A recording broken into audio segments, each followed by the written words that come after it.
الظلمات إلى النور إلى آخر الآية. وقال الله تعالى في موضع آخر: وقال الرسول يا رب إن قومي اتخذوا هذا القرآن مهجورا. صدق الله العظيم. وقال النبي صلى الله عليه وسلم: خيركم من تعلم القرآن وعلمه، أو كما قال عليه الصلاة والسلام. تو آواز تھوڑی ہلکی کر دو، آواز زیادہ تیز ہو رہی ہے۔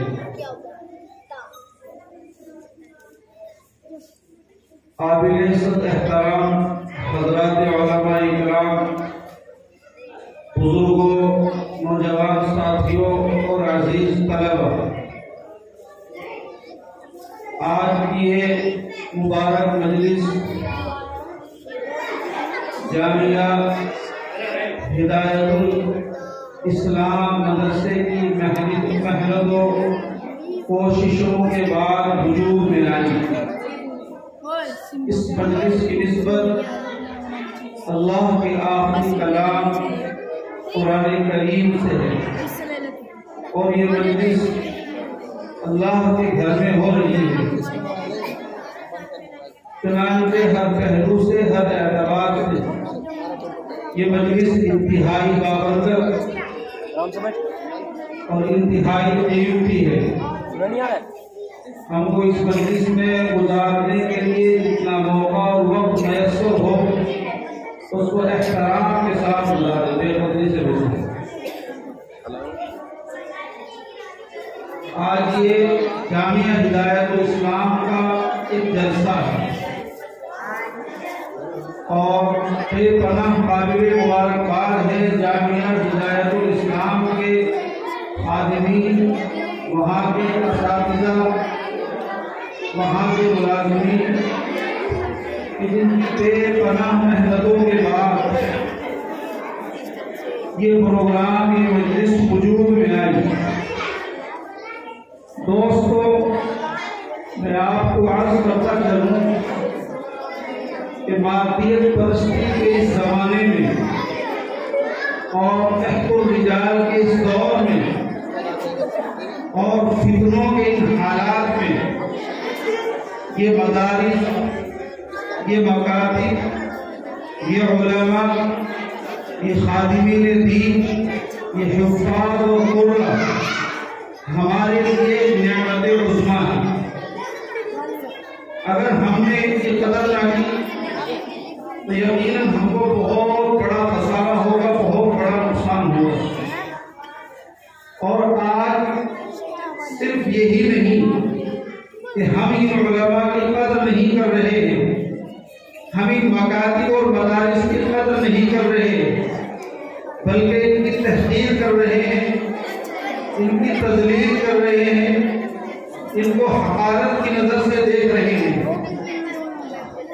اور یہ علماء قابل مبارکباد ہے کہ آج کے اتنے گرے ہوئے دور میں کہ جب انسان اور امت مسلمہ کے افراد اتنے گر چکے ہوں کہ قرآن کے سیکھنے اور سکھانے کو سقیہ مسیحیت سمجھا جانے لگے، قرآن کے پڑھنے اور پڑھانے کو قدامت پسندی کہا جانے لگے، قرآن کے سیکھنے اور سکھانے پہ لان تان و تشریح کی جانے لگے، قرآن کے پڑھنے پڑھانے کو حقارت کی نظر سے دیکھا جانے لگے۔ ہم یہ بات زبانوں سے نہیں کہتے، لیکن ہمارا طور طریق، ہمارا لائف اسٹائل، ہمارا طرز عمل جو حفاظ کے ساتھ ہے، جو علماء کے ساتھ ہے، جو مکاتب اور مدارس والوں کے ساتھ ہے، اس سے یہ پتہ چلتا ہے کہ ہماری نظر میں ان علماء کی کوئی قیمت نہیں ہے، ان حفاظ کی کوئی قیمت نہیں ہے۔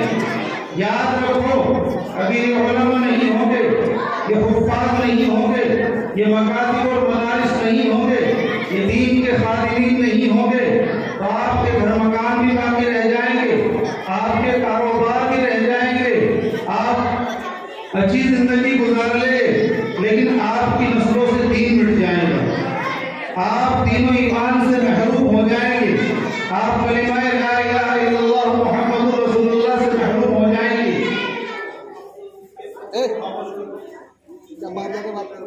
بھائی کیا آواز ہے؟ بہت تیز ہے، اس کی ہلکی ہوگا آواز۔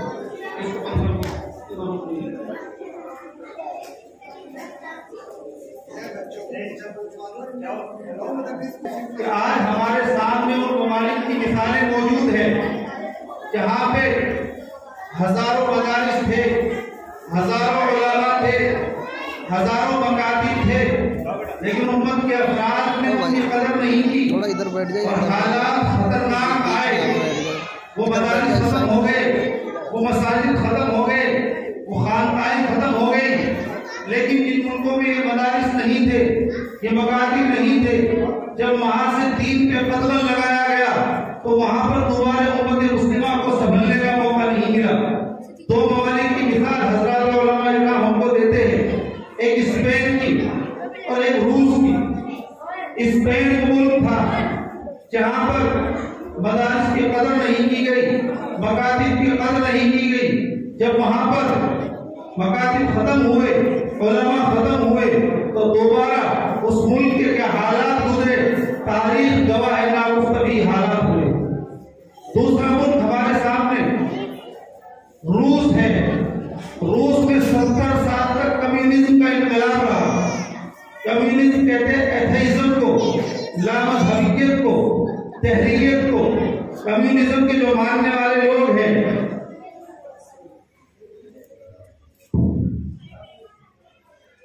کمیونزم کے جو ماننے والے لوگ ہیں وہ خدا کو نہیں مانتے، وہ مرنے کے بعد والی زندگی پر یقین نہیں رکھتے، وہ کسی مالک اور خالق کو تسلیم نہیں کرتے۔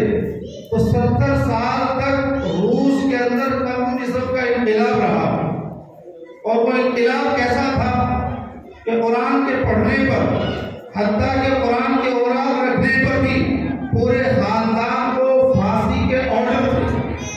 ایسے ملک کے اندر، ایسے حالات کے اندر ان علماء نے، ان حفاظ نے دین کی کیسے حفاظت کی، وہ میں آپ کو بتاتا چلوں۔ آج آپ بہت خوش قسمت ہے، بہت سعادت مند ہے کہ آپ کو گلیوں گلیوں میں، محلوں محلوں میں، علاقوں علاقوں میں اچھے اچھے حفاظ، اچھے اچھے علماء مسائل بتانے کے لیے، اچھے قاری قرآن پڑھانے کے لیے، اچھے ائمہ نماز پڑھانے کے لیے، اچھے خطبہ تقریر کرنے کے لیے۔ غرض یہ کہ آپ کو مدارس بھی میسر ہے، مساجد بھی میسر ہے، علماء بھی میسر ہے، حفاظ بھی میسر ہے، اس کے باوجود ہم قدر نہیں کر رہے ہیں۔ اور قدر نہ کرنے کی دلیل یہ ہے کہ ہمارے 2% بچے مدرسوں میں پڑھتے ہیں، باقی 98% لوگ جن میں بچے بھی ہیں، بڑے بھی ہیں، بوڑھے بھی ہیں، جوان بھی ہیں، عورتیں بھی ہیں، مرد بھی ہیں، وہ سب نہیں پڑھتے، اور ان کو دین کا سیکھنے کا کوئی طریقہ کار ان کو میسر نہیں ہے، میسر ہے لیکن وہ اس کا استعمال نہیں کرتے۔ تو میں آپ کو روس کے حالات بتا رہا تھا۔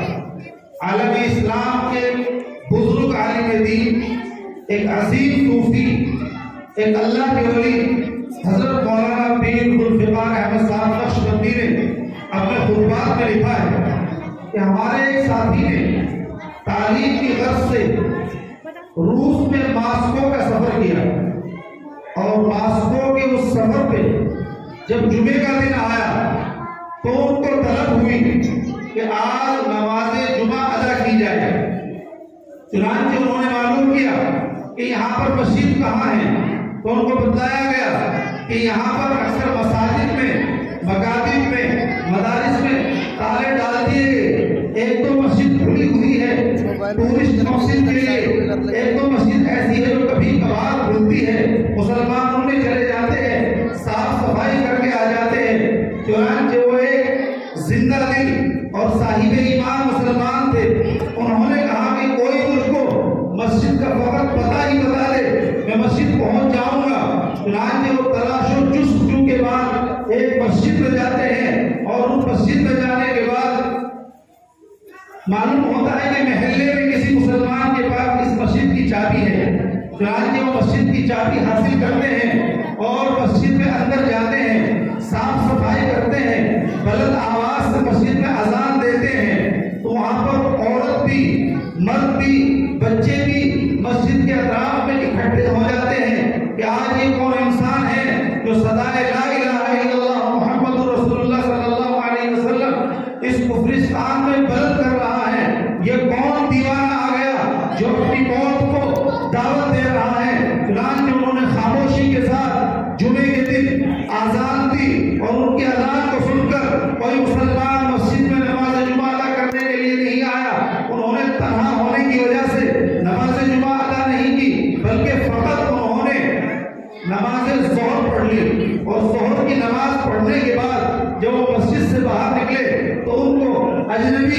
اور ترچھی نظروں سے مختلف لوگوں نے دیکھا. وہاں گھومتے ہوئے بچے نے ان سے عرض کیا کہ آپ ذرا ہمارے گھر چلیں. چنانچہ وہ بچہ ان کو اپنے گھر لے جاتا ہے اور گھر میں جا کے وہاں وہ اپنا حال و احوال بتلاتے ہیں. وہ اپنے حال و احوال بتلاتا ہے, مذاکرہ ہوتا ہے اور ان سے کہا جاتا ہے کہ مدتیں گزر گئی, ہم نے کوئی آذان کی آواز نہیں سنائی تھی, اس مسجد کے اندر نماز نہیں ہوئی, آپ کہاں سے آئے؟ چنانچہ پھر انہوں نے معلوم کیا کہ آپ قرآن پڑھنا جانتے ہو. تو انہوں نے کہا کہ ہمارے یہ بچے قرآن پڑھنا جانتے ہیں. تو انہوں نے اپنی جیب سے ایک چھوٹا قرآن نکالا اور ان کو کھول کر دکھایا کہ آپ یہاں سے